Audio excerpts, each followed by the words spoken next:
Hola a todos, soy Mónica Hacha, dietista, nutricionista y tecnóloga de los alimentos. Hoy os voy a hablar de algunos alimentos que todos nos comemos con moho.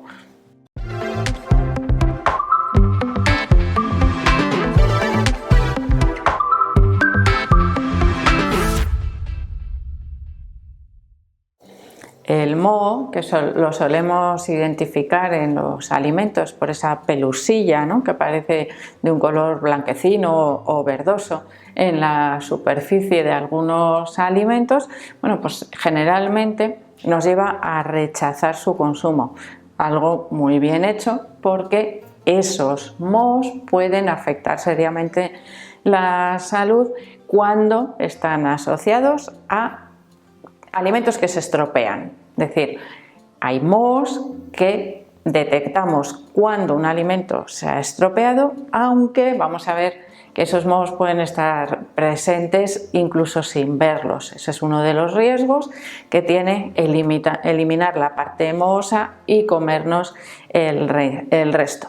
Los mohos, en su crecimiento, se caracterizan por liberar esporas que pueden contener lo que se denomina como micotoxinas, es decir, sustancias que resultan tóxicas para nuestro cuerpo generadas por esos mohos, y esa es la principal razón por la que se suele recomendar no eliminar la parte que tiene moho de algunos alimentos, sino eliminarlo entero. Esas micotoxinas o ese moho que crece cuando un alimento se estropea es especialmente, vamos a decir, peligroso en los cereales, en las frutas y en los derivados de estos alimentos. Es decir, si a mí se me estropea un trozo de pan, pues evidentemente si la barra es así y el moho está aquí, bueno, pues igual la parte más lejana la puedo aprovechar. Bueno, realmente cuando aparece el moho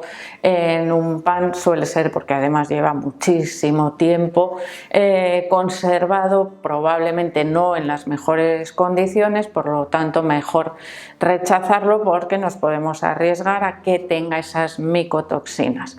En las frutas ocurriría lo mismo. Las frutas tienen una alta actividad del agua, favorecen el crecimiento, incluso si nosotros lo vemos en la superficie podría estar ya desarrollándose también en el interior, que es donde existe mayor actividad del agua.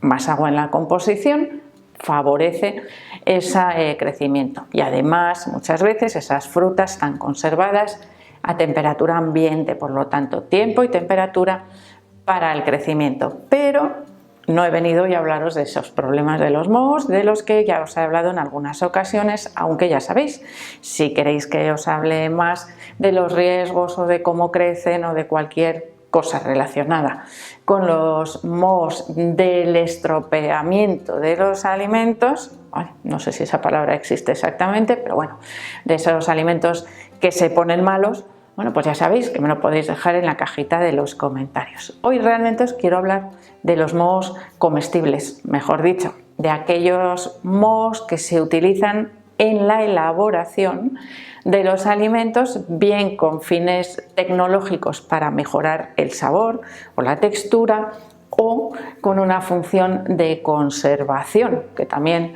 mejoran en algunos casos la conservación de esos alimentos. Y vamos con un caso típico, yo diría que el más conocido, aunque a veces no seamos conscientes de ellos, y sería el queso. Hay cantidad de variedades de queso que se elaboran con mohos que además están presentes, que los podemos ver y que nos los comemos.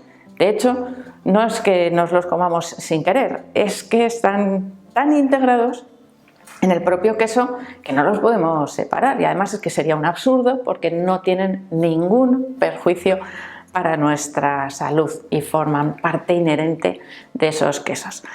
Los mohos en la elaboración de quesos pueden ser mohos que se utilizan en la superficie Ejemplo clarísimo, el queso Camembert, por ejemplo, o el Brie, que tienen esa cubierta blanquecina, suavecita. Tocarla con el dedo y veréis cómo la aplastáis si hacéis un poco de presión. Son filamentos microscópicos, porque a simple vista creo que no los apreciamos cada filamento, bueno, pues que están ahí presentes y que ayudan a conservar ese queso.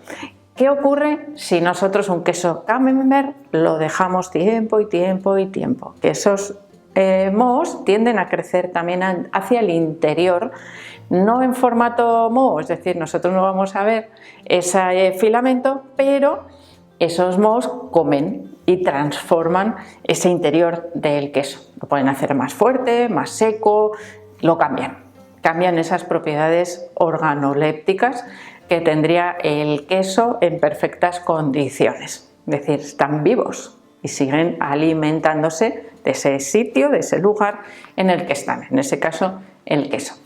Tenemos otros quesos, ejemplo clarísimo, los quesos azules, en los que el moho está en el interior. El moho sería el que da esas vetas, esos puntitos, ese color azul verdoso en ese tipo de quesos. Hay otros, por supuesto, que no los apreciamos a simple vista en otras variedades de queso, que ya sabéis que también, si os interesa, podemos hablar de ellos en otro vídeo. Pero hoy os pongo ese ejemplo tan claro porque es visual, se ve perfectamente dónde están creciendo esos mohos. ¿Qué ocurre si yo dejo mucho tiempo, por ejemplo, ese queso azul, ¿no? Que tiene ese moho que le da sus características de sabor, de cremosidad, de conservación? Bueno, en parte sí. Si yo lo dejo mucho tiempo, esos mohos van a seguir creciendo en la superficie, es decir, van a ocupar aquellas partes que tenían menos cantidad de moho anteriormente. Fijaros, en las partes más verdosas seguirá creciendo porque es de donde sale, pero esas esporas van a buscar otro sitio donde crecer, es decir, esos microorganismos están vivos y se pueden seguir reproduciendo con el tiempo. ¿Eso es malo? No, es feo sobre todo, y además puede ser una alteración de el sabor, como os he dicho, de la textura y de otras características, y a veces causar incluso cierto rechazo visual, porque en ese caso lo asociamos a ese moho que crece en los alimentos que se estropean, porque se empieza a parecer un poquito más, porque el tipo de moho que se utiliza es el mismo, suele ser cepas diferentes del hongo Penicillium, el mismo por supuesto que se utiliza también para obtener la penicilina, un importantísimo antibiótico que, bueno, pues ha salvado muchísimas vidas. Bueno, ahí hay evidentemente diferentes tipos de hongos Penicillium, unos son buenos, otros son malos, y por lo tanto podemos confundirlos. El del queso es bueno, si no, no se utilizaría evidentemente en la elaboración del queso. Esos mismos microorganismos están presentes también en la elaboración de muchos embutidos. Se utilizan para curar y para preservar, para mantener esos embutidos en perfectas condiciones durante muchísimo tiempo. El más característico, el más visual, igual no está presente en todos los países porque es muy característico de una región de España, sería el fuet, que tiene una pielecilla blanquecina, muy similar al queso Camembert, no tan blandita o tan mullidita, pero del mismo estilo. Chorizos, salchichones, incluso jamones curados pueden tener esos mohos con una finalidad de conservación. Otro alimento en los que se utilizan también mohos o levaduras que pertenecen también al mismo grupo para su elaboración sería la salsa de soja, que es una fermentación. Realmente estos alimentos, podríamos decir, los derivados de la soja, que sufren una fermentación, pero originada en estos casos por un moho. De esta manera obtenemos la salsa de soja, el tamari, por ejemplo, y otros derivados fermentados de la soja, como también podría ser el miso. Y si dentro de esos mohos separamos un poquito las levaduras, nos encontramos con otro alimento muy popular a lo largo de prácticamente todo el mundo. Más que alimento, podríamos decir una de las bebidas más habituales, como sería la cerveza, que también se elabora gracias a la participación de una levadura, en este caso, que sería esa Saccharomyces cerevisiae.